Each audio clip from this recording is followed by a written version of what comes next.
What if nothing could shake your confidence? Not failure, not criticism, not even the most intimidating person or situation you could imagine.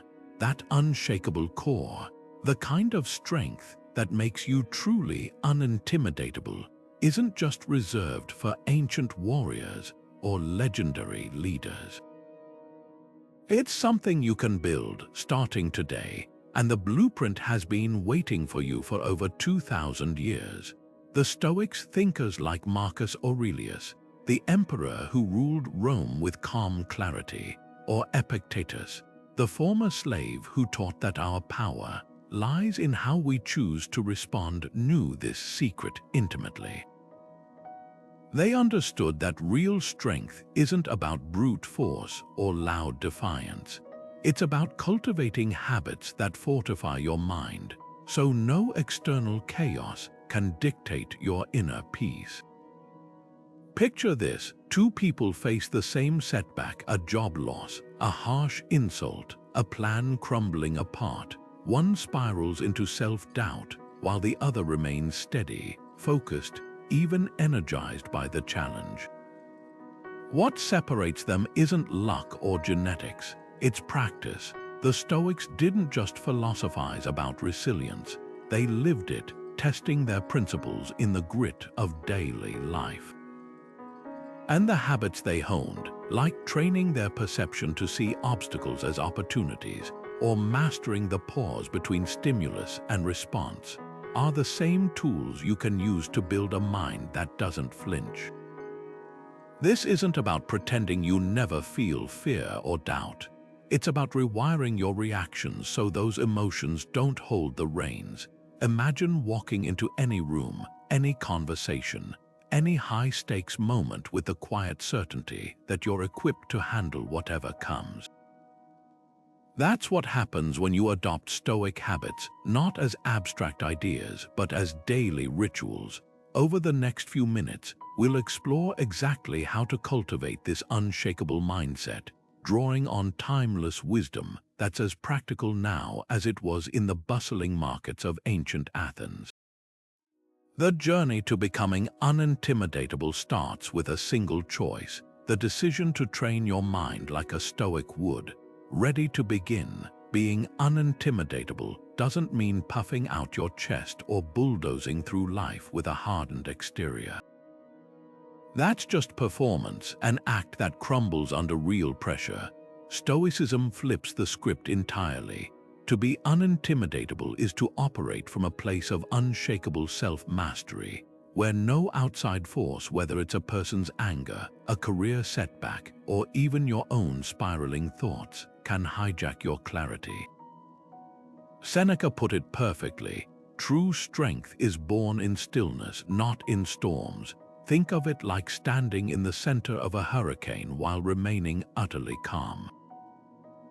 The winds howl, debris flies, but your mind stays anchored, not because you're suppressing fear, but because you've trained yourself to meet chaos with deliberate focus. Modern culture often confuses intimidation with strength. We see people posturing, dominating conversations, or flexing their status as if these are signs of power. But Stoics would call that fragile. Real strength, it's the parent who stays patient when their child throws a tantrum, the leader who listens to criticism without defensiveness, the artist who keeps creating despite rejection. These are acts of quiet sovereignty, proof that intimidation has no hold on you.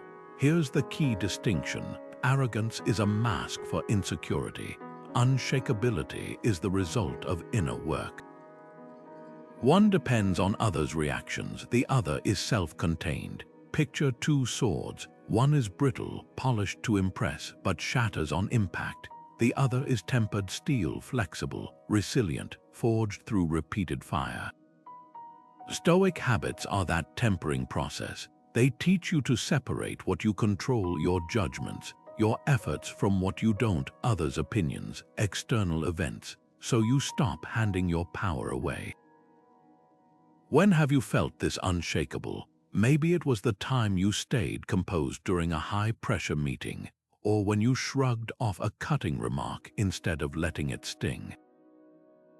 Those moments reveal your capacity for stoic calm, even if they felt fleeting. Now imagine making that your default state. It starts by recognizing that intimidation isn't something people do to you. It's something you unlearn through practice. Every time you pause before reacting, every time you reframe an obstacle as training, you're building that tempered core, the kind no outside force can break. Epictetus laid down the cornerstone of Stoic power with one piercing question.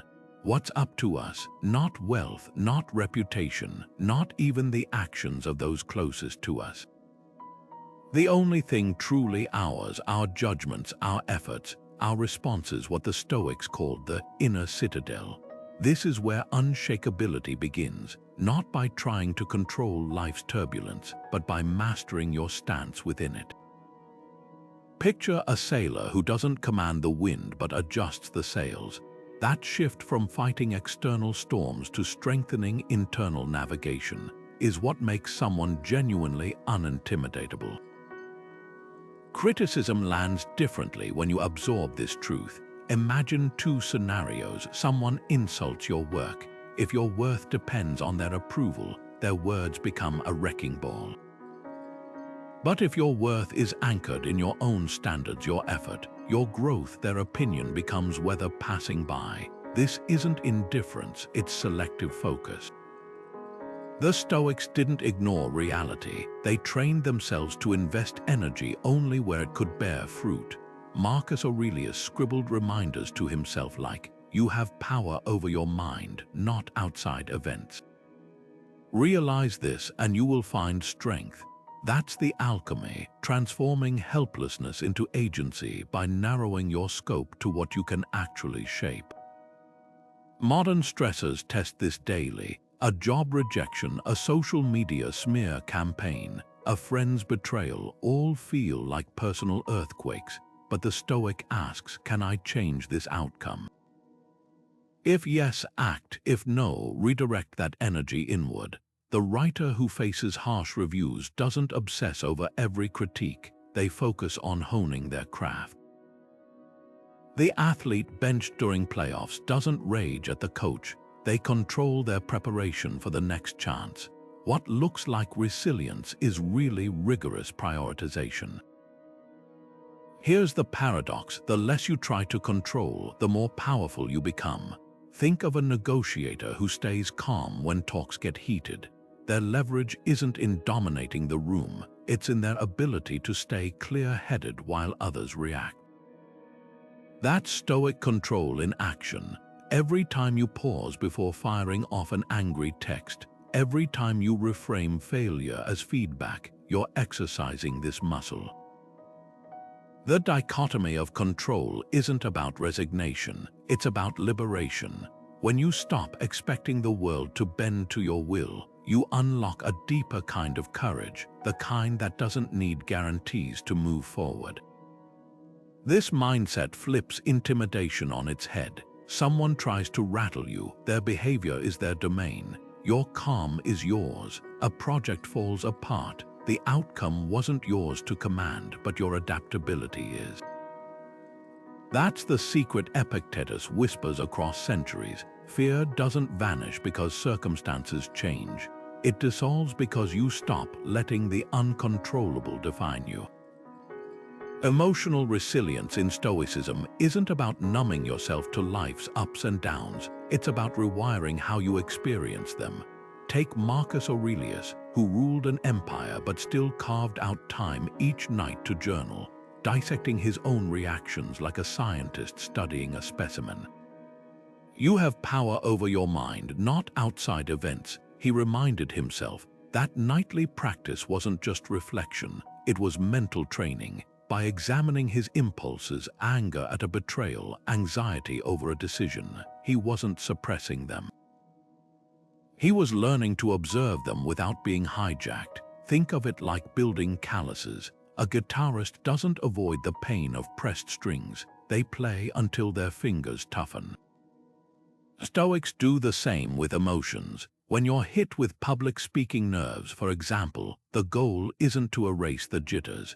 It's to acknowledge them. My hands are shaking, my pulse is fast. Then redirect your focus to what you control, your preparation, your breath, your choice to step forward anyway. That shift turns discomfort from a threat into a training ground. Modern life bombards us with emotional triggers, a passive-aggressive email, a crowded subway, a cancelled plan. But Stoics see these as opportunities to practice what they call the discipline of assent, pausing before reacting. Picture a comedian heckled by an audience member. The untrained mind might lash out or crumble. A Stoic in training, they might take a breath, label the sting. That comment landed like a dart. Then choose a response that aligns with their values: humor, grace, or even silence. The emotion isn't denied, it's disciplined. What's your trigger? Maybe it's a coworker's condescending tone or the frustration of traffic.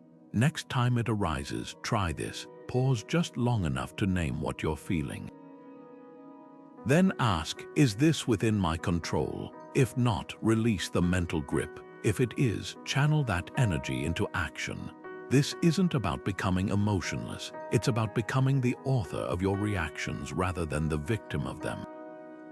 Marcus didn't journal to escape his humanity. He did it to master the storms that came with being human. Your resilience grows each time you do the same. The Stoics understood something revolutionary, that most of our suffering doesn't come from events themselves, but from the stories we attach to them. Marcus Aurelius put it bluntly: remove the opinion and the harm is removed. Think of it like peeling layers off an onion. The raw event, say, your boss criticizing your presentation, is just a neutral fact. The first layer you add might be, they think I'm incompetent. Then comes, I'll never get promoted, and suddenly you're spiraling. But what if you stopped at the bare truth? My boss suggested 3 improvements. No added narrative, no emotional wildfire. That's objective judgment, seeing the world as it is, not as your fears or pride distort it. Reactive responses come from unchecked layers. Someone cuts you off in traffic, and instantly they're a reckless jerk who ruined your morning. Reasoned responses, they start with stripping those assumptions. Maybe that driver didn't see you, or they're rushing to an emergency. The event the lane changed didn't change, only your interpretation did. This isn't about making excuses for others. It's about reclaiming your peace by refusing to let knee-jerk judgments hijack your mood. Try this exercise right now. Pick a recent annoyance, something that buzzed in your head for hours. Maybe a friend cancelled plans last minute. First, state the bare fact: they texted to reschedule. Now, notice the layers you added. They don't value our time, or this always happens. Those aren't facts, they're stories. The Stoic move: return to the neutral truth. Their schedule changed. Does it still sting? Probably less. That space between fact and reaction is where your power lies. Imagine applying this to bigger triggers: a missed promotion, a relationship rift. The facts might be painful, but the suffering multiplies when we fuel them with judgments like, I'm not good enough, or they betrayed me. Objectivity doesn't erase pain, it prevents unnecessary agony. Like a surgeon removing only the diseased tissue, Stoic judgment cuts away the harmful additions, leaving you clearer, lighter, and far harder to intimidate. Because when you stop conflating events with their meaning, you realize most battles were never really there. What if every setback wasn't just something to survive, but something to love? That's the radical heart of Amor Fati, a Stoic practice so powerful it inspired Nietzsche centuries later. Love your fate, he wrote, for nothing could be more your own. This isn't passive acceptance, it's active embrace, seeing every twist, even the painful ones, as raw material for growth. Epictetus put it in motion: the obstacle becomes the way. A blocked path isn't a dead end. It's a detour revealing strength you didn't know you had. Take Seneca, exiled to a barren island by a jealous emperor. Instead of crumbling, he treated it as a laboratory for his philosophy. No court distractions, more time to write, harsh conditions, a chance to test his resilience. His letters from exile became some of history's most profound Stoic texts. The adversity didn't change her, his relationship to it did. That's Amor Fati, not just making peace with fate but finding the hidden gifts in it. Modern life gives us smaller but equally potent tests. A missed flight becomes forced downtime to read. A project rejection forces you to refine your vision. Even heartbreak can strip away illusions, leaving you clearer about what truly matters. The key question isn't, why did this happen, but what can I do with it? Here's your challenge. Pick one current struggle, a frustration at work, a personal setback. Now list 3 ways it might be serving you. Maybe that difficult coworker is teaching you patience. Maybe financial strain is sharpening your creativity. Amor Fati turns life into a forge where every blow shapes you into something tougher, wiser, more unshakable. The Stoics didn't just endure fate, they danced with it. And that's the secret to being truly unintimidatable, not resisting storms but learning to sail in them. There's a Stoic exercise so counterintuitive it feels like mental jujitsu, turning fear into fuel by staring straight at the things that scare you. They called it Premeditatio Malorum, the premeditation of evils. Not as pessimism but as preparation, Seneca wrote letters urging his friends to do this daily. Rehearse in your mind exile, torture, war, shipwreck. Brutal, maybe, but his point was radical. By mentally walking through worst-case scenarios, you drain them of their power to shock. It's like emotional vaccination, a small, controlled dose of adversity to immunize you against the real thing. Take a job interview. Most people fixate on hope. What if I impress them? A wild dread whispers, what if I freeze? The Stoic flips the script. They ask, what if the interviewer scowls at my answer? What if my mind goes blank? Then they plan. Maybe they'll pause to sip water or pivot with, let me think differently about that. By pre-living the stumble, they're no longer paralyzed by its possibility. Navy SEAL use this same tactic. They visualize missions going wrong, equipment failures, ambushes, so if chaos strikes, their response is drilled, not panicked. This isn't about expecting disaster, it's about removing the element of surprise. Seneca described it as standing on a cliff's edge, not to jump, but to steady your legs. When you've already imagined losing the promotion, the relationship, even your health, those blows land softer. Not because you've given up, but because you've rehearsed rebuilding. Picture a fire drill. No one expects the building to burn, but everyone practices the exit route. That's premeditatio malorum, knowing the exit so fear can't trap you. Modern psychology backs this. Studies show that people who mentally simulate challenges, from awkward conversations to financial crashes, cope better when they occur. The key difference: Stoics don't just visualize the storm, they visualize themselves in it, steady at the helm. Here's your turn. Pick one fear gnawing at you: public speaking, a difficult conversation, a career risk. Now close your eyes and walk through the worst plausible outcome. Not the fantastical disaster, but the realistic stumble. See it, feel it, then ask, how would I respond? What's my next move? That space between the blow and your reaction. That's where intimidation dies. Because once you've stood in the fire and realized you won't burn, the heat loses its terror. There's a fine but crucial line between the kind of confidence that makes you unintimidatable and the kind that makes you insufferable. The Stoics called it the distinction between euthymia, quiet self-assurance, and typhos, the smoky arrogance that inflates egos.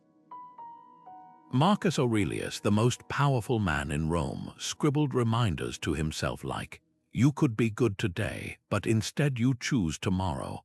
That's humility in strength, the recognition that true confidence isn't about proving superiority, but about continuous growth. Picture two leaders. One dominates meetings, name drops accomplishments, and bristles at feedback. The other listens intently, admits gaps in knowledge, and credits their team. Who commands real respect? The boastful one might intimidate through bluster, but their foundation crumbles the moment someone challenges them, the Stoic leader. Their confidence comes from something unshakable, the knowledge that their worth isn't tied to being the smartest in the room, but to their commitment to wisdom and service. Here's the litmus test. Ego-driven confidence needs applause. Virtue-driven confidence doesn't. When an arrogant person faces criticism, they lash out or retreat because their self-image depends on external validation. A Stoic might feel the sting, but they'll ask, is there truth here I can use? Their assurance comes from an internal scorecard. Did I act with integrity? Did I give my best? That's why Marcus wrote, "The best revenge is not to be like your enemy." He wasn't advocating passivity. He was pointing to the power of remaining grounded when others try to provoke you. Think of a tree. Ego is like shallow roots, impressive height, but topples in the first storm. Stoic confidence is a taproot, invisible but unshakable, because it's fed by deep self-awareness. Arrogance shouts, "I'm the best." Stoicism whispers, "I'm a work in progress, and that's enough." Now, audit your own confidence. When you feel assured, is it because you've outperformed someone, or because you've lived up to your principles? Does praise energize you more than progress? Ego clings to titles and trophies. Virtue finds strength in the effort itself. That's the Stoic secret. Unshakable confidence isn't about being right, it's about being rooted. Discipline isn't about punishment or deprivation, it's the quiet engine that transforms philosophy into practice. The Stoics didn't just talk about courage, they forged it through daily rituals designed to strengthen their resolve. Musonius Rufus, the Stoic teacher who trained Epictetus, put it bluntly, "How can someone become courageous if they only seek comfort?" He insisted on hard training, sleeping on the ground, enduring hunger, embracing cold, not because suffering was virtuous, but because it revealed the mind's capacity to adapt. These weren't acts of masochism, they were rehearsals for life's inevitable hardships. A cold shower at dawn isn't just about building tolerance to discomfort. It's a microcosm of choosing what's right over what's easy, a reminder that you command your body, not the other way around. Consider the military's use of morning drills or the athlete's pre-dawn training. These routines aren't arbitrary, they're deliberate conditioning. Every time you rise before the alarm, every time you turn down instant gratification for a long-term goal, you're not just checking a box. You're reinforcing a neural pathway that says, "I do hard things." That's why discipline in small acts like making your bed despite exhaustion or holding your tongue in a heated argument builds the scaffolding for greater courage. The moment you face a real crisis, those practiced responses kick in like muscle memory. History's most resilient figures shared this trait. Theodore Roosevelt, a lifelong admirer of Stoicism, credited his frail childhood health with forcing him into rigorous physical training habits that later sustained him through political battles and near-fatal expeditions. He didn't wait for adversity to strike, he invited manageable doses of it daily. The same principle applies to mental discipline. Journaling each morning, for example, isn't just self-reflection, it's a workout for emotional clarity. By untangling your thoughts on paper, you're better equipped to untangle chaos in real time. Here's your challenge. Pick one disciplined habit to cultivate this week, something that stretches your comfort zone without breaking it. Maybe it's a 5-minute morning meditation in silence, a daily walk without your phone, or writing 3 sentences of gratitude before bed. The key is consistency, not intensity. Musonius taught that endurance is like a muscle. It grows with steady use. When you commit to that small act daily, you're not just building a habit, you're proving to yourself that you're the kind of person who keeps promises, especially the ones made in the mirror. That's where unintimidatable confidence begins, in the quiet certainty that you can trust yourself to show up even when no one's watching. There's a quiet power in knowing when to hold your tongue, a strength the Stoics called hesychia, the art of strategic silence. Epictetus put it bluntly, we have 2 ears and 1 mouth so we can listen twice as much as we speak. But this isn't just about talking less, it's about choosing words with surgical precision, ensuring they serve a purpose higher than ego or impulse. Picture 2 people in a heated debate. One interrupts, scrambles to counter every point, their voice rising with each exchange. The other listens, pauses, then responds with a single measured sentence that cuts to the core. Who commands the room? History's most formidable negotiators, from diplomats forging peace treaties to CEOs navigating high-stakes deals, share this trait. They understand that silence isn't passive, it's a tactical advantage. When someone hurls an insult or makes an unreasonable demand, the Stoic doesn't reflexively volley back. They let the words hang in the air, creating space for the other person to hear their own folly. Think of a seasoned therapist who, instead of rushing to fill pauses, lets silence unravel deeper truths. Or a martial artist who uses an opponent's momentum against them. Restraint wielded well becomes a superpower. Contrast this with how most conflicts escalate. A coworker snaps at you in a meeting, and instantly your pulse races, your jaw tightens, you're ready to fire back. But what if you channeled Epictetus instead? If someone speaks badly of you, he advised, that's their problem, your problem, ensuring they're wrong. That shift from reaction to observation turns tension into a test of your principles. The angrier the other person gets, the calmer you become, not out of smugness, but because you've decoupled their emotions from yours. Recall a time when silence served you better than words. Maybe it was biting your tongue during a family argument, only to realize later that your withheld reaction diffused the situation. Or the moment you ignored a provocation online, denying the troll the satisfaction of a reply. Those weren't missed opportunities to stand up for yourself, they were proof that you'd already won by refusing to play the game. Stoic silence isn't about suppression. It's about sovereignty. The negotiator who stays unflappable under pressure isn't devoid of feelings. They've simply mastered the delay between trigger and response. They ask, will speaking improve the silence? If the answer's no, they let the moment breathe. Because sometimes the most intimidating thing you can do is refuse to be rattled, to show without a word that your peace isn't theirs to disturb.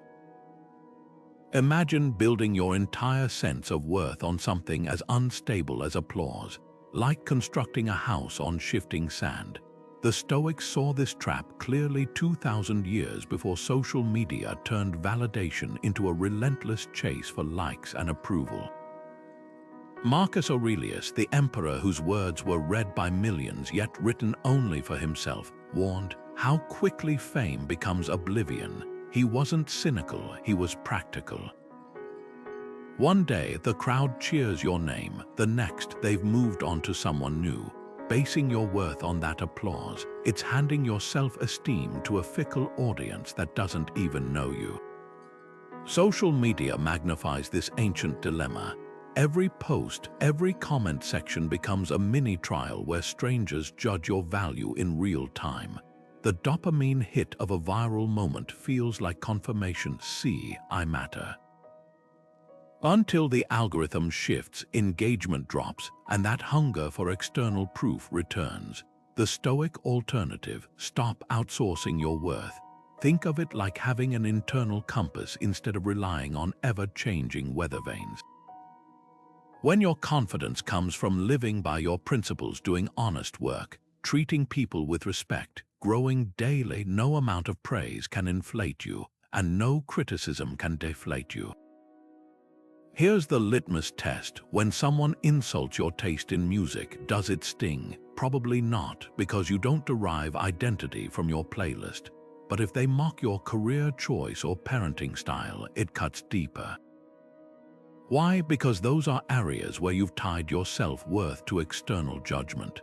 The Stoic move is to extend that playlist mindset to everything. Not "I don't care," but "I decide what defines me." Marcus wrote, "It never ceases to amaze me. We all love ourselves more than other people, but care more about their opinions than our own." That's the paradox, valuing others' assessments over your own lived experience. Consider two artists. One obsesses over reviews, altering their style with each critique. The other creates from an inner conviction, absorbing feedback but never letting it drown their voice. Over time, the first burns out, chasing trends. The second, they build a body of work that's unmistakably theirs. External validation is like salt water. The more you drink, the thirstier you become. Internal grounding is the freshwater spring that sustains you. So here's your challenge. Pick one opinion you've been carrying like a weight, maybe a boss's offhand critique, a relative's disapproval, or even the silent judgment you imagine from strangers. Ask, does this person truly know my values, my efforts, my context? If not, why let their uninformed view rent space in your mind? The Stoics didn't reject feedback, they filtered it through wisdom. Useful critique, apply it. Noise, let it pass like a cloud. Your worth isn't a popularity contest. It's the quiet certainty that you're living by your own code, and no audience vote can change that. Fear is the shadow that vanishes when you turn to face it, and the Stoics were masters of this pivot. Seneca, writing to his friend Lucilius, put it bluntly, "We suffer more in imagination than in reality." He didn't mean fear was imaginary. He meant we amplify it by running from it, letting it grow monstrous in the dark corners of our minds. The Stoic remedy. Drag it into the light. Treat fear not as a stop sign, but as a signpost pointing you toward growth. Picture a musician terrified of performing live. Every missed note looms larger in their head than it ever does to the audience. But what if they reframed those jitters as fuel? The adrenaline sharpens their focus. The risk pushes them to prepare more thoroughly. That's fear transformed, not erased, but harnessed. Seneca's most striking letters confront mortality head-on. "Let us prepare our minds as if we'd come to the very end of life," he wrote. Morbid only if you miss the point. By staring at life's brevity, he stripped away trivial worries. The executive obsessing over a boardroom presentation seems petty when juxtaposed with the question, if this were my last year, would I spend it fearing a stumble in a meeting? This isn't about morbidity, it's about clarity. Death, to the Stoics, was the ultimate accountability partner. Its inevitability doesn't paralyze, it prioritizes. Now apply that lens to modern fears. Public speaking terrifies more people than spiders or heights. But break it down, the fear isn't of speaking itself, it's of judgment, of humiliation. The Stoic asks, what's the worst that could happen? I stumble over words, the audience whispers, and then what? Trace the fear to its end, and you often find it survivable, even instructive. Comedians know this intimately. Every botched joke teaches timing. Every silent crowd hones their ability to read a room. Fear becomes their training ground. Here's your challenge. Pick one fear you've been sidestepping: a difficult conversation, a career leap, a creative project you're afraid to share. Now interrogate it like a Stoic. What's the actual worst-case scenario? How would you recover? And crucially, What's the cost of avoiding it? A promotion not pursued, a relationship not repaired, a talent not shared. Fear's greatest trick isn't making you afraid, it's making you forget that the regret of inaction almost always outweighs the pain of trying. The Stoics didn't conquer fear by denying it. They befriended it, asking, "What are you here to teach me?" A fear of failure teaches preparation. A fear of rejection teaches resilience. Even the fear of death teaches presence. Your turn. Walk toward the thing that scares you, not blindly, but with the curiosity of a student. The first step isn't courage, it's simply refusing to let fear dictate the direction. Imagine this: you're stuck in bumper-to-bumper traffic, late for an important meeting. The car ahead suddenly brakes hard, nearly causing a collision. Your pulse spikes, hands clench the wheel, that primal surge of anger floods your system. Here's where Stoic power reveals itself, not in avoiding that initial jolt of adrenaline, but in what happens next. Epictetus described it perfectly. It's not what happens to you, but how you react to it that matters. Between that honking horn and your choice to mutter curses or take a deep breath, that sliver of space is where freedom lies. The modern world is practically designed to hijack our reactions. A rude comment online, a coworker taking credit for your idea, even the microwave beeping impatiently, each can trigger an automatic response. But Stoics train for these moments like athletes drill muscle memory.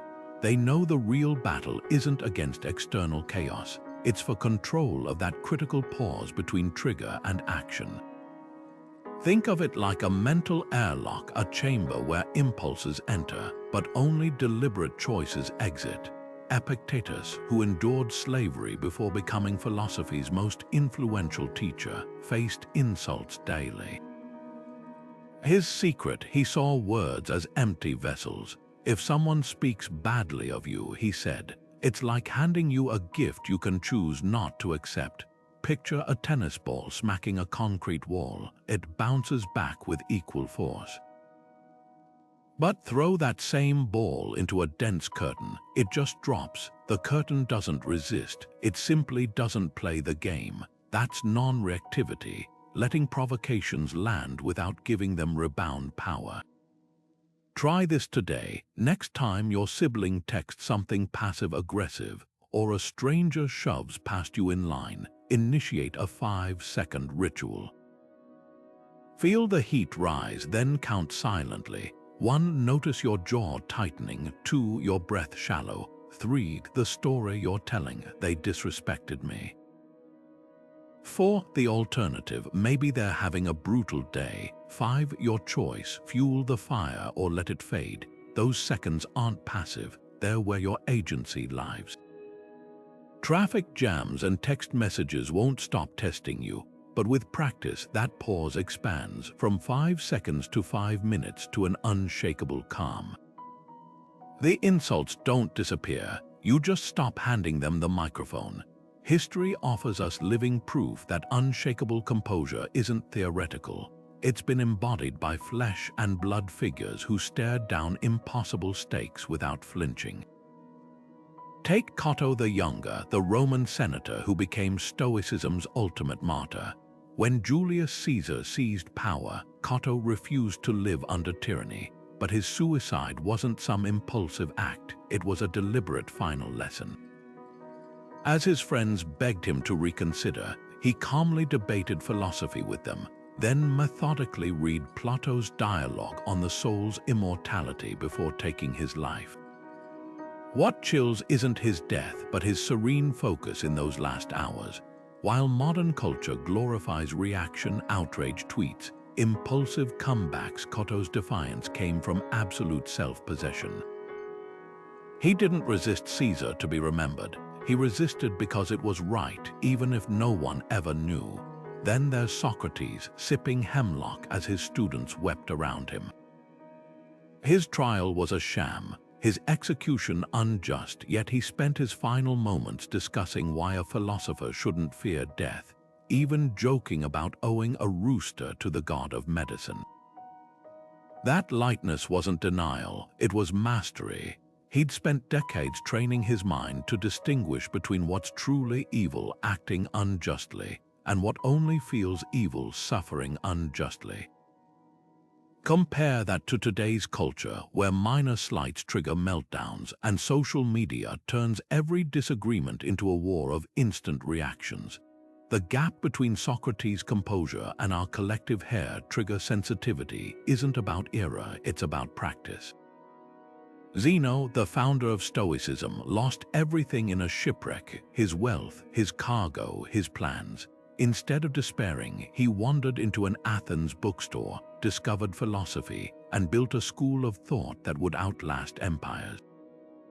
His pivot wasn't luck, it was perceptual alchemy, the decision to see ruin as a blank slate. Modern resilience gurus preach, finding opportunity in crisis, but Zeno lived it when the stakes were literal life and death. Here's the thread connecting these stories: none of these figures were born unshakable. They cultivated it through daily habits, questioning their impulses, rehearsing adversity, focusing only on what they could control. Cato slept on bare stone to harden himself against discomfort. Socrates stood motionless for hours in meditation, ignoring jeers from bystanders. Their courage wasn't genetic, it was earned. So who resonates with you? The quiet defiance of Cato, the unflappable curiosity of Socrates, or Zeno's transformative resilience? Their examples aren't relics, they're mirrors. Every time you choose patience over pettiness, principle over popularity, you're walking the same path they carved. The difference is, they faced tyrants and trials, while we face traffic jams and Twitter spats. But the muscle being trained is identical. The next time you're tempted to react, ask, what would Cato do? Not as a hollow mantra, but as a challenge to meet the modern world with ancient steadiness. After all, the true test of philosophy isn't how well you quote it, but how calmly you live it when the pressure's on. Your body isn't just a vessel for your mind, it's the whetstone that sharpens it. The Stoics didn't see physical endurance as separate from mental fortitude. They treated the two as strands of the same rope. Musonius Rufus, the Stoic teacher who trained Epictetus, drilled this into his students. How can the mind stay strong if the body is weak? He wasn't advocating for six-pack abs or marathon times. He was pointing to something deeper: the way physical discipline trains the mind to embrace discomfort voluntarily, so it's prepared when life imposes it involuntarily. Consider Navy SEAL enduring Hell Week, 5.5 days of freezing ocean swims, sleep deprivation, and relentless drills. The purpose isn't just to weed out the physically weak, it's to reveal who can keep thinking clearly when every cell in their body screams to quit. That's Stoic training in modern combat boots. When a SEAL candidate pushes through a midnight surf torture session, they're not just building calluses on their feet, they're reinforcing a neural pathway that says, "This is hard, but I can outlast it." The same principle applies to the executive who wakes up at 5 a.m. for a cold shower, or the parent who chooses stairs over elevators despite exhaustion. Small physical victories train the mind to tackle bigger emotional battles. History's most resilient minds shared this ritual. Theodore Roosevelt, sickly as a child, transformed himself through brutal outdoor regimens, boxing, hiking through blizzards, even skinny dipping in icy rivers. He called it the strenuous life, not because suffering was noble, but because it inoculated him against life's inevitable hardships. Black diamond skiers don't start on double black runs, they build skill gradually. Similarly, voluntarily embracing manageable physical discomfort, whether it's skipping a meal to practice fasting or holding a plank until your muscles shake, prepares you for life's unexpected plunges into deeper cold water. Here's your challenge: pick one physical test this week that stretches your comfort zone without breaking it. Maybe it's taking a cold shower for 30 seconds longer than usual. walking 5 miles instead of driving, or doing a digital fast for 24 hours. The goal isn't punishment, it's observation. Notice the moment your mind starts bargaining. Just quit early this once. That's the voice you'll recognize when facing bigger challenges. The job rejection, the medical scare, the relationship strain. Physical grit isn't about toughness for its own sake. It's about proving to yourself that discomfort won't dictate your choices. Musonius put it bluntly: if you want to be courageous, practice courage. Start with your body. Carry groceries instead of using a cart. Take the stairs 2 at a time. Sit on the floor instead of the couch. These aren't feats of strength, they're rehearsals for resilience. Because when life eventually knocks the wind out of you, you won't have time to train. But if you've spent months, years mastering small discomforts, you'll do what the Stoics did. Exhale, adjust your stance, and keep moving. Everything you cling to, your job, your relationships, even your own youth, is already in motion, slipping through your fingers like sand. Marcus Aurelius, the emperor who held more power than almost anyone alive, wrote his most poignant words about this very truth: you could leave life right now. Let that determine what you do and say and think, not as morbid fixation, but as liberation. The Stoics called this memento mori, remembering death, not to depress you, but to free you from the illusion that anything lasts. When you internalize that every career, every romance, every peak of success is temporary by design, something unexpected happens. The fear of losing them loses its grip. Consider 2 co-workers facing a company restructuring. One panics, clinging to their role as if it's their identity. The other, who's mentally rehearsed this moment, thinks, this position wasn't mine forever. What skills can I take with me? The difference isn't indifference, it's perspective. The first person fights the tide, the second learns to swim with it. Modern job markets amplify this. Tech giants rise and fall in years, industries pivot overnight, and the safe career path no longer exists. But Stoics would argue that's not a crisis, it's clarity. When nothing is permanent, everything becomes an opportunity to practice adaptability. Relationships test this even more deeply. The partner who fears their loved one will leave often smothers them with insecurity, accelerating the very outcome they dread. But the Stoic approach: love fully, yet hold loosely. Marcus wrote letters envisioning his children's deaths, not to dwell on grief, but to savor their presence while it lasted. Morbid only if misunderstood. The goal was to love without attachment's chokehold, to appreciate what exists without demanding it stay unchanged. A parent clutching their child too tightly risks crushing them. A lover demanding guarantees suffocates the very connection they cherish. Here's the modern twist: impermanence isn't just about loss. It's the reason growth exists. That painful breakup, it made space for a relationship that aligns with who you've become. The job loss, it forced you to discover strengths complacency had hidden. Even aging, that universal intimidator, carries its own gifts: wisdom traded for smooth skin, depth for energy. The Stoics didn't just tolerate change, they revered it as nature's rhythm. Winter isn't a mistake, it's what makes spring miraculous. So ask yourself, what change are you resisting? Is it the gray hairs you dye, the career shift you postpone, or the conversation about a relationship's evolution you avoid? Now, flip the script. What if that very change, the one you dread, is already working in your favor? The company's pivot might steer you toward work that ignites you. The relationship's end could clear space for deeper connection. Even death, the ultimate change, gives urgency to your days.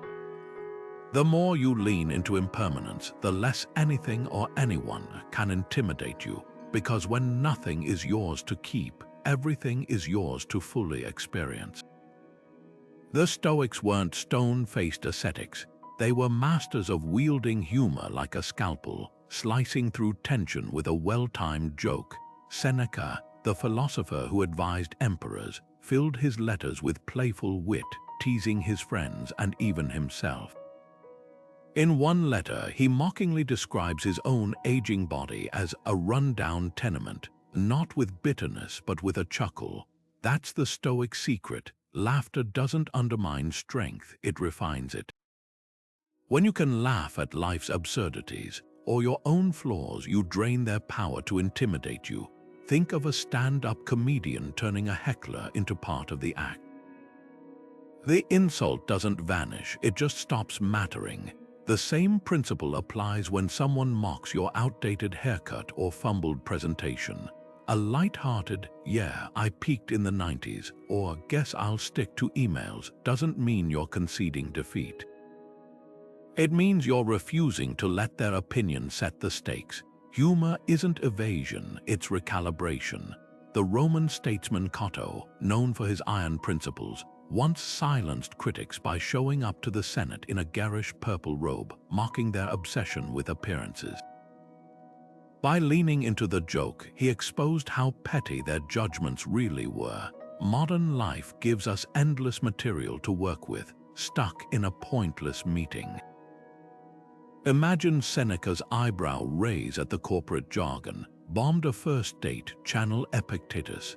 "If they can't handle my terrible karaoke, they don't deserve my shower performances." The key isn't forcing positivity. It's recognizing that adversity often wears a clown nose if you look closely enough. A delayed flight becomes improv comedy. Watching travelers debate gate changes like it's a gladiator match. A spilled coffee, an audition for a slapstick film. Here's your challenge. Pick one frustration gnawing at you today. A micromanaging boss, a broken appliance, a social media troll. Now imagine explaining it to a friend using only sarcasm or hyperbole. "My printer is clearly plotting my downfall," or "That commenter, definitely a secret fan." The act of reframing it as satire doesn't solve the problem, but it shrinks it back to its actual size. Because intimidation thrives on seriousness, laughter reminds us that most monsters are just shadows with good PR.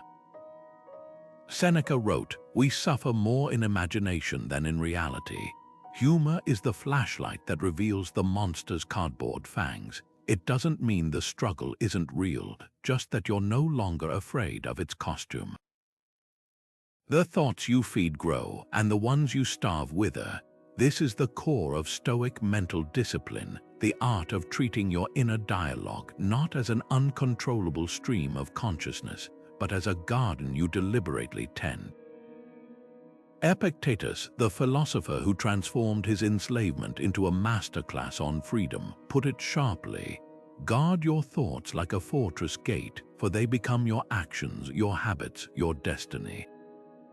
He wasn't advocating for repression or forced positivity. He was teaching discernment. Every time you whisper, "I can't handle this," or "They're better than me," you're not just expressing fear, you're reinforcing it.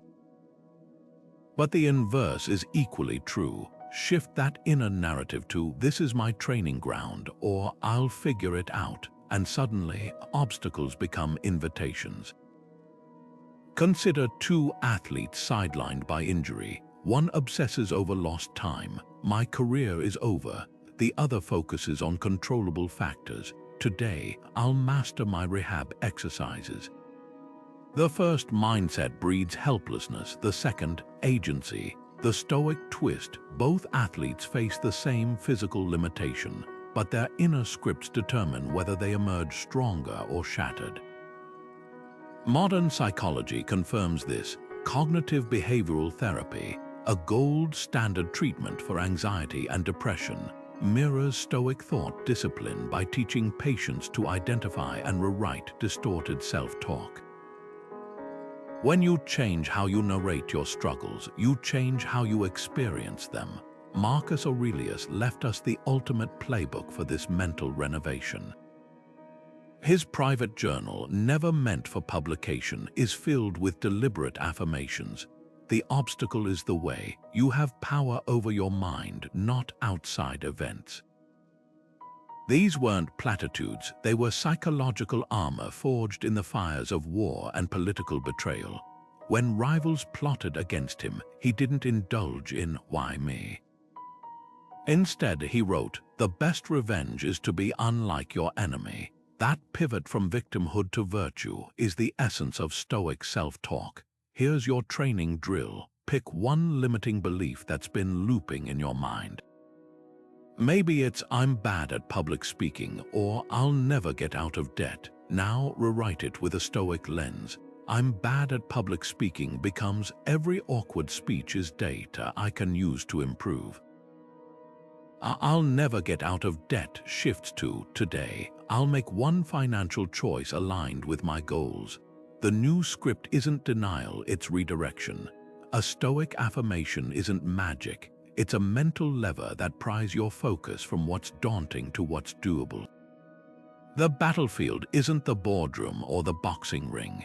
It's the 3 inches between your ears, and the most intimidating opponent you'll ever face isn't a rival or a critic.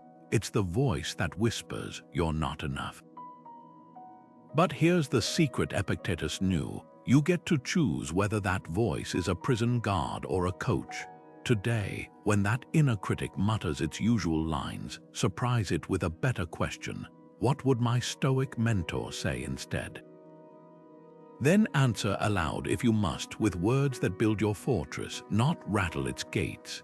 Imagine zooming out from your life like a camera pulling back from Earth to space until your biggest problems look as small as specks of dust. That's the essence of the Stoic exercise called the view from above, a mental shift Marcus Aurelius used to cut through daily noise. He'd visualize bustling marketplaces, grand palaces, even entire civilizations from a cosmic vantage point, realizing how fleeting human struggles were against the backdrop of time. "Keep this constantly in mind," he wrote, "how swiftly all things vanish, their bodies into the universe, their memories into oblivion." This wasn't about dismissing real pain. It was about distinguishing genuine significance from temporary turbulence. Think of a heated argument that kept you awake last night. Now fast forward 5 years. Will you remember the exact words or even the topic? Probably not. But what if you'd spent that same energy mentoring a colleague, repairing a relationship, or creating something meaningful? That's the modern twist on Marcus' cosmic lens, a temporal zoom out. Social media outrage, office politics, even personal slights lose their grip when you realize how little space they'll occupy in your life's timeline. The coworker who took credit for your idea, in a decade, they'll be a vague footnote while the skills you built remain. This perspective isn't escapism, it's strategic clarity.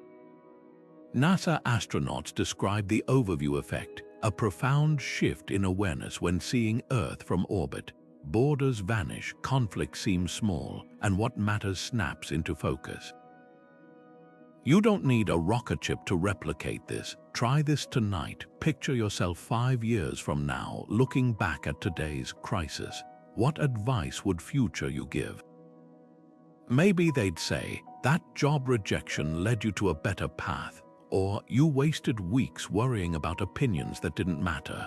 Stress thrives on a narrow view. Wisdom widens the lens.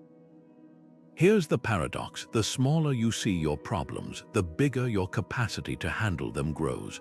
A rock in your palm feels heavy, but drop it on a mountain and it disappears.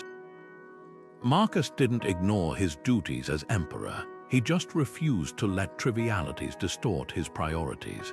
When a senator insulted him, he reportedly chuckled and said, "Imagine if he knew my other faults." That's the view from above in action, recognizing that most intimidations are just pebbles masquerading as boulders. So next time anxiety whispers that everything's at stake, pause. Visualize your life as a single frame in humanity's vast film strip. That presentation, that awkward encounter, that financial hiccup. how much will they weigh when you're reminiscing as an 80-year-old? Time doesn't just heal wounds, it reveals what was never truly wounded to begin with. The Stoics knew this. What makes you unintimidatable isn't ignoring life's storms, but remembering you're the sky, not the weather passing through. Gratitude in Stoicism isn't about plastering a smile over hardship. It's about recognizing the grit that hardship polishes in you. Seneca, who endured exile, chronic illness, and political betrayal, wrote that difficulties are the artist's chisel, shaping a life of depth and resilience. Think about that image for a moment. A sculptor doesn't resent the tool that chips away excess marble. They wield it deliberately to reveal the form hidden within. That's the Stoic refrain, not, "Why is this happening to me?" but, "What is this revealing in me?" Take a moment to recall a struggle that initially felt like a setback but later became a pivot point. Maybe it was a layoff that pushed you into entrepreneurship, or a heartbreak that taught you boundaries. For me, it was a failed project that felt like the end of my career until it forced me to rebuild my approach from scratch. The late nights recalibrating, the humbling feedback, the quiet determination to try again, those were the chisel strokes that carved a sharper, more adaptable version of myself. The project itself didn't succeed, but the resilience it forged became my real asset. This mindset flips victimhood into agency. A soldier doesn't curse basic training for its exhaustion. They know it's conditioning them for the battlefield. Similarly, Stoics see daily irritations, the rude customer, the delayed flight, the unexpected bill, as micro drills for life's bigger battles. Each one is a chance to practice patience, creativity, or detachment. Seneca even thanked his enemies in letters, not out of masochism, but because their attacks had honed his self-control like a whetstone sharpens a blade. Here's the twist: gratitude for challenges isn't retrospective. You don't have to wait years to find the silver lining. The Stoic chooses to spot it in real time. Stuck in traffic, it's a chance to practice patience. Facing criticism, it's data to refine your work. Even physical pain can be a teacher. Epictetus, who walked with a limp from his time as a slave, called his injured leg a reminder that the body is just a vessel. So ask yourself, what's your chisel right now? Is it a demanding boss forcing you to clarify your worth? A financial squeeze sparking ingenuity? That thing you're resisting might be the very tool carving you into someone harder to intimidate. Because when you stop seeing struggles as interruptions to your life and start treating them as the curriculum, you graduate from victim to sculptor. The marble might protest as the chisel strikes, but the statue within never emerges without it. There's a reason why some people can stare down failure, criticism, or even outright hostility without flinching, while others crumble at the first sign of resistance. It's not luck or genetics, it's clarity of purpose. Epictetus, the Stoic philosopher who turned enslavement into a masterclass on inner freedom, put it bluntly: first, tell yourself what kind of person you want to be, then do what you have to do. That's the steel at the core of unshakable resolve. When your actions are anchored to something deeper than fleeting approval or temporary rewards, no storm can knock you off course. Think of two climbers scaling a mountain. One is there for the Instagram photos, the adrenaline rush, the cheers at base camp. The other is driven by something more personal, maybe honoring a loved one, proving something to themselves, or simply answering an inner call to test their limits. When the weather turns, who digs deeper? The one chasing applause might turn back at the first blizzard. The one with a deeper why, they'll adjust their gear and keep moving, because the summit isn't just a destination, it's a reflection of who they've chosen to be. This distinction plays out everywhere. Consider two employees in the same company. One obsesses over promotions and praise, tailoring every project to impress the boss. The other focuses on mastery, doing work that aligns with their standards regardless of who notices. When layoffs hit, the first is devastated, their identity tied to external validation. The second, they might feel the sting, but their sense of worth isn't contingent on a job title. They'll pivot, adapt, even reinvent themselves because their purpose, growth, integrity, service isn't locked to a single role. History's most resilient figures shared this trait. Viktor Frankl, the psychiatrist who survived Auschwitz, later wrote that those who found meaning even in unimaginable suffering were far more likely to endure. He called it the will to meaning, a Stoic idea in modern clothing. The prisoners who clung to a purpose, seeing themselves as protectors of loved ones, chroniclers of truth, or simply witnesses to humanity's capacity for both cruelty and courage, outlasted those who'd lost their why. Here's the modern challenge. We're bombarded with metrics that masquerade as purpose, likes, salaries, titles. Follower counts, but those are mile markers, not destinations. A Stoic doesn't ask, "How can I get more applause?" They ask, "What kind of person do I want to become?" And then they let that answer dictate their actions, whether anyone's watching or not. So here's your litmus test. When stripped of all external rewards, the money, the recognition, the social proof, would you still choose this path? If the answer's yes, you've found your North Star. If not, it's worth digging deeper. Epictetus warned, if you don't know what port you're sailing to, no wind is favorable. Clarity of purpose isn't just about knowing where you're going.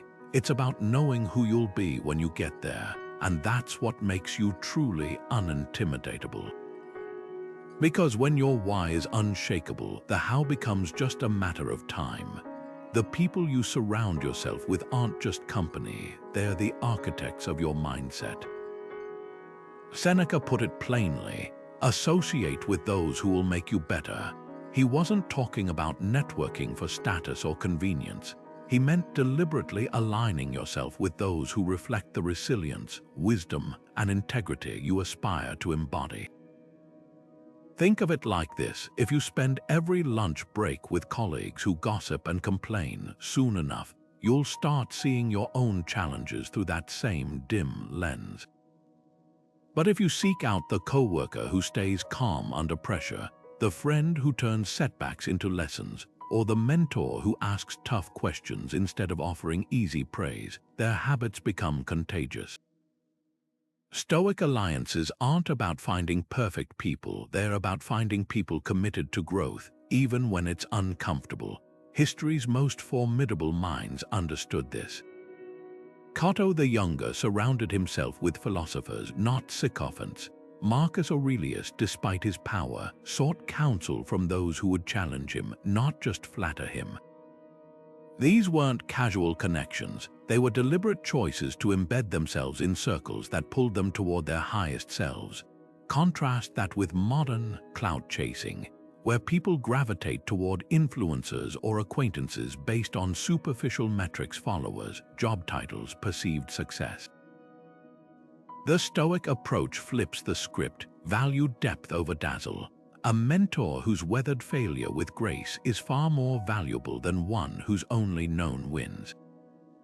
But here's the harder truth: some relationships actively erode your resolve. Seneca warned of friends who amplify anxieties, normalize victimhood, or mock discipline as rigidity. These aren't just neutral presences, they're like weights tied to your ankles as you try to swim toward clarity. Maybe it's the relative who dismisses your goals with, "That'll never work," or the friend who drags you into petty drama whenever you're making progress. Toxicity isn't always loud. Sometimes it's the quiet drip of low expectations or the constant undertone of cynicism. So here's your challenge: audit your inner circle with Stoic honesty. Who among them lifts your gaze toward possibility? Who nudges you toward shortcuts or self-pity? This isn't about cutting people off ruthlessly. It's about recalibrating how much access they have to your mind. Start small. Dedicate 1 hour this week to a conversation with someone who embodies the traits you admire. Notice how you feel afterward: lighter, sharper, more grounded. That's the Stoic multiplier effect. Wisdom compounds in the company of those already walking the path, and if your current circle lacks those voices, seek them deliberately. Join a philosophy discussion group, attend a workshop led by someone who's faced adversity with grit, or even study biographies of Stoic figures as silent mentors. As Seneca wrote, "Without a ruler to measure against, you can't straighten what's crooked." Your alliances are that ruler. Choose the ones that help you build a life that's not just impressive, but unshakable. Solitude isn't emptiness, it's the space where you meet yourself without distraction. Marcus Aurelius, the emperor who governed an empire, still carved out hours alone with his journal, writing, "Nowhere can a man find a quieter or more untroubled retreat than in his own soul." That retreat wasn't escapism, it was training. Imagine a musician rehearsing in a silent room before performing in a roaring stadium. Alone, they hear every missed note, every hesitation, and that's where refinement happens. Stoic solitude works the same way. It's not about withdrawing from the world, but strengthening your inner compass so you can navigate it with unshakable clarity. Modern life conflates solitude with loneliness, but the Stoics drew a stark line between the two. Loneliness aches for external validation, the texts that don't come, the invitations you weren't given.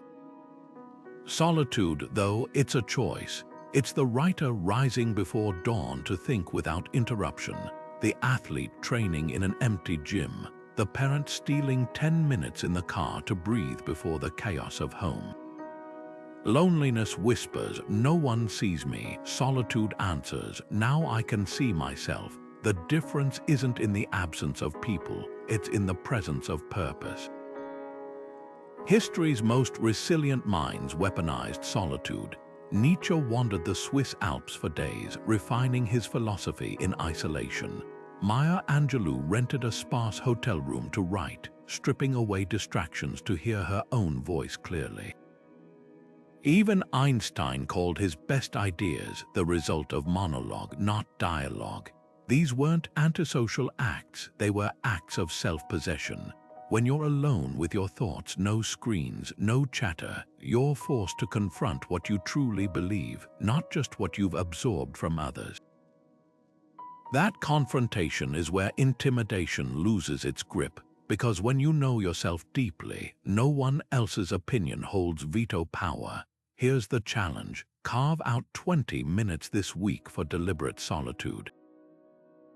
No podcasts, no playlists, no scrolling. Just you and the quiet. Notice what surfaces: the anxieties you've been avoiding, the ideas you've buried under busyness, the quiet conviction that gets drowned out by daily noise. Marcus didn't journal because he had nothing better to do. He did it to separate his own voice from the roar of the empire. Your solitude might reveal that a fear you've carried is outdated, or that a goal you've dismissed is worth pursuing. The world will always try to define you by your productivity, your relationships, your mistakes. Solitude is where you reclaim the pen. Not every insight will be comfortable, but each one is a thread in the tapestry of your resilience. So ask yourself, what might the quiet reveal if you let it speak? The day doesn't truly end when you close your eyes. It ends when you've made sense of it. Seneca, the Stoic philosopher who advised emperors, had a nightly ritual that transformed ordinary evenings into classrooms of self-mastery. Before sleep, he'd sit in the quiet and ask himself 3 piercing questions. What wrong did I correct today? What weakness did I resist? How am I better? Not to dwell on failures, but to distill lessons while the day's heat still warmed his hands. This wasn't passive reflection. It was active excavation, digging through the rubble of the day to uncover the gold hidden beneath hasty reactions and missed opportunities. Imagine your mind as a courtroom where today's actions are on trial, and you're both the defendant and the judge, not to punish but to understand. Where did you react poorly, snapping at a loved one, indulging a petty grievance? That's evidence of where your training needs focus. Where did you act with courage, holding your tongue, choosing patience? That's proof of progress. The Stoics called this meditatio, a deliberate review that turns experience into wisdom. Like a blacksmith cooling molten metal in water to strengthen it, reflection tempers your character through honest assessment. Here's your 3-question template for tonight, and the next 2 after that. First, where did I let external chaos dictate my inner peace? Maybe it was the traffic jam that hijacked your mood, or the co-worker's comment that lingered too long.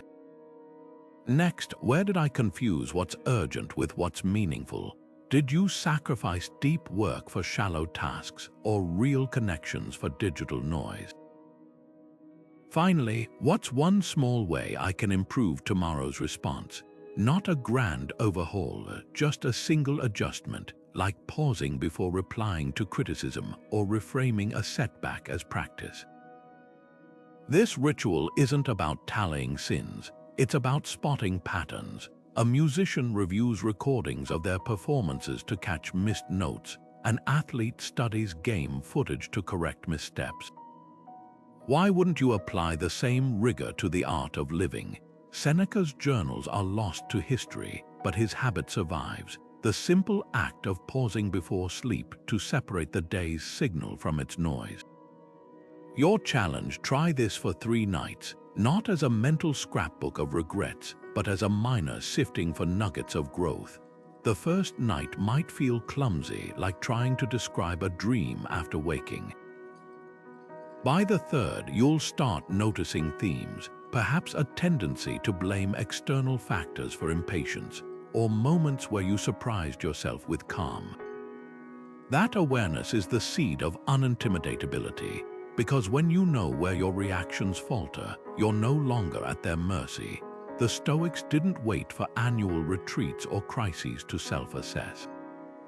They did it daily, like brushing their teeth for the mind. Tonight, before sleep claims you, steal 5 minutes with your thoughts, not to judge the day, but to learn from it. As Seneca wrote, the time will come when you'll realize how much richer you are for these quiet conversations with yourself. That time starts now. Every choice you make isn't just about today, it's a ripple that travels far beyond your own lifetime. Marcus Aurelius wrote, "What we do now echoes in eternity," a reminder that our actions are never truly isolated. They're threads woven into a tapestry much larger than ourselves. Consider a teacher who stays patient with a struggling student. That moment of kindness might spark a lifelong love of learning, shaping not just one child, but the generations they'll inspire. Or a leader who chooses integrity over expediency, setting a standard that outlives their tenure. Legacy isn't about monuments or plaques. It's the invisible current of influence that flows from our daily decisions. Take the story of Zeno, the founder of Stoicism. Shipwrecked and penniless, he could have drowned in self-pity.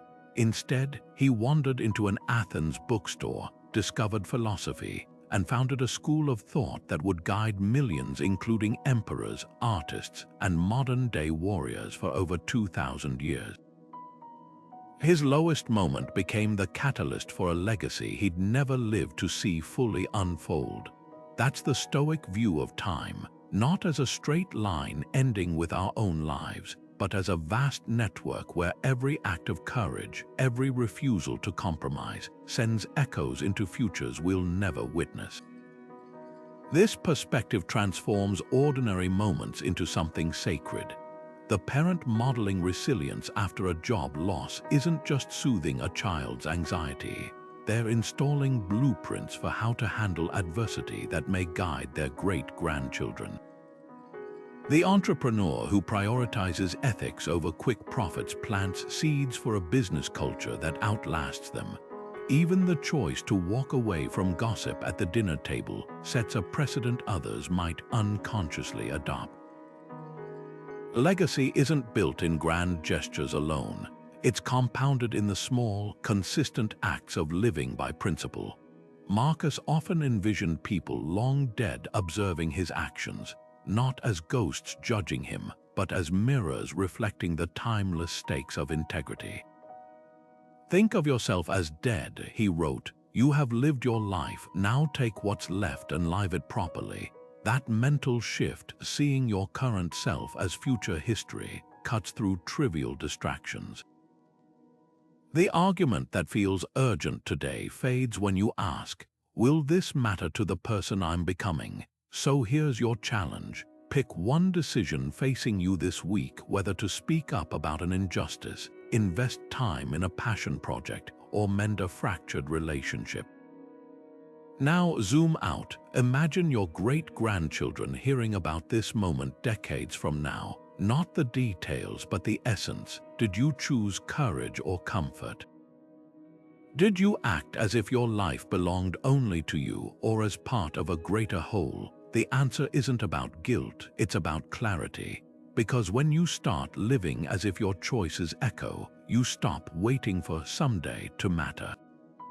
You realize every day is legacy in the making. Yours just happens to be unfolding now. The journey to becoming unintimidatable isn't about some mythical state of fearlessness. It's the daily practice of 3 core habits, each one a stepping stone to unshakable self-mastery. First, control, not over the world around you, but over your own judgments and reactions. It's the habit of pausing when provoked, of separating facts from the stories we layer onto them, like peeling an onion back to its neutral core. Second, resilience, the art of loving your fate, not as passive surrender, but as active engagement with life's grit. Every setback, every irritation becomes raw material for growth, the way a blacksmith's hammer turns iron into steel. And third, perspective, zooming out from the heat of the moment to see challenges as temporary, small against the vast backdrop of your life's arc. These aren't one-time achievements, they're muscles that grow stronger with repetition, like a musician rehearsing scales until their fingers move without thought. Perfection was never the goal. Even Marcus Aurelius, the philosopher king, wrote reminders to himself about losing his temper or wasting time. The power lies in the return, not the stumble, in dusting off and applying the lesson, not in never falling. Think of a toddler learning to walk. They don't curse their falls as failures. They're too focused on the thrill of standing again. That's the Stoic mindset, progress over purity. Every time you reframe an obstacle, every time you bite back a reactive remark, you're not just handling a situation, you're sculpting a version of yourself that no external force can rattle. Epictetus, who knew true hardship as a slave, left us a line that cuts to the bone. No one is invincible until they've fought and conquered themselves. That conquest isn't a single battle, it's the 1,000 small victories of choosing reason over rage, principle over pride, action over anxiety. The unintimidatable life isn't handed to you, it's built brick by brick in the quiet moments before the storm hits. So here's your challenge. Pick one habit to start today. Maybe it's the 5-second pause before reacting to a provocation, or writing down 3 things you're grateful for in a difficult situation, or simply asking, "Is this within my control?" Every time stress flares, share your choice in the comments, not as a promise, but as a first step in the practice, because the journey doesn't begin when you've mastered these habits. It begins the moment you decide